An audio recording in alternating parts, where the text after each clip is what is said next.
কেমন আছো সবাই? আশা করছি যে যেখানে আছো সবাই সুস্থ আছো এবং ভালো আছো। আমরাও ভালো আছি। দেখো আমি এই যে বাসনগুলো ধুয়ে নিয়ে চলে আসছি। বাসন ধুয়ে নিয়ে এসে এগুলো রেখে তারপর সেদিকে যাব, ওদিকে ঘর মুছে। আর এই যে ফিনাইল জলের বালতিটা নিয়ে এসে বলি বাড়িটা দুয়ারটা একটু রুমটা একটু মুছে নিই। তো তোমরা দেখতে থাকো। আর একদিন ভাবি যে দুয়ার আর রুম হয়তো মুছবো না, এক আধ দিন ছেড়ে দেব, কিন্তু যেদিন না মুছি সেদিন যেন মানে কেমন একটা অস্বস্তিকর লাগে যে আজকে বাড়িটা মোছা হয় না। তাই জন্য প্রতিদিনই চেষ্টা করি একটু করে অন্তত পরিষ্কার রাখার। আর তোমরা কে কে আমার মতো ছোট বাচ্চা নিয়ে সংসারের কাজকর্ম ভিডিও করো, তো আমাকে একটু কমেন্টে জানিও তো। আর এখানে দেখো এই যে আমি ছোটো কচিকে নিয়ে ভাবলাম ব্রাশটা করে নিই। তো ব্রাশটা করে নিয়ে তারপর জল ধরবো আর স্নান সারবো। বাবুর কতগুলো জিনিসপত্র আছে তো সেগুলোও কাছাকাছি করব।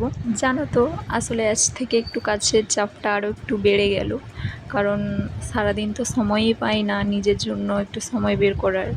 তো আজ থেকে আবার শুনলাম যে আমার বড় ছেলে যে স্কুলে যায়, তো স্কুলে আজ থেকে সকাল টাইমটাতে ওদের স্কুল হবে। তো তাই জন্য ওকে তাড়াতাড়ি ঘুম থেকে তোলা, ব্রাশ করানো আর খাইয়ে রেডি করিয়ে স্কুলে এই যে। আর এদিকে দেখো আমি এই যে স্নান সেরে ছাদে চলে এসেছি।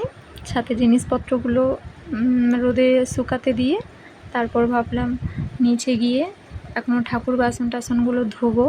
আর ঠাকুর বাসন ধোয়ার পর এখনও ঠাকুর ঘর মুছে। আর তোমাদের সাথে শেয়ার করলাম না ঠাকুর পুজোটা, তো আরেকদিন আমি তোমাদের সাথে শেয়ার করব।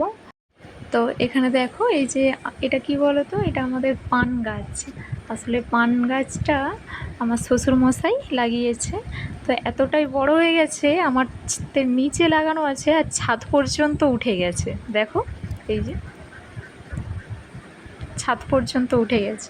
আর এগুলো কি বলো তো, এগুলো মাছের আঁশ।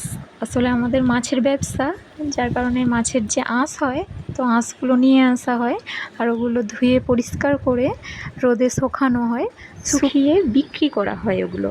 তাই যে দেখো আমাদের বাড়ির ঠিক পেছন সাইডটা এরকম পুকুর আছে আর এই যে গাছপালা, প্রাকৃতিক দৃশ্য একটু দেখে নাও। তো আজকে এটুকুই পর্যন্ত বন্ধুরা, আবার নেক্সট ব্লগে নেক্সট একটা ভিডিওতে তোমাদের সাথে দেখা হচ্ছে। টাটা।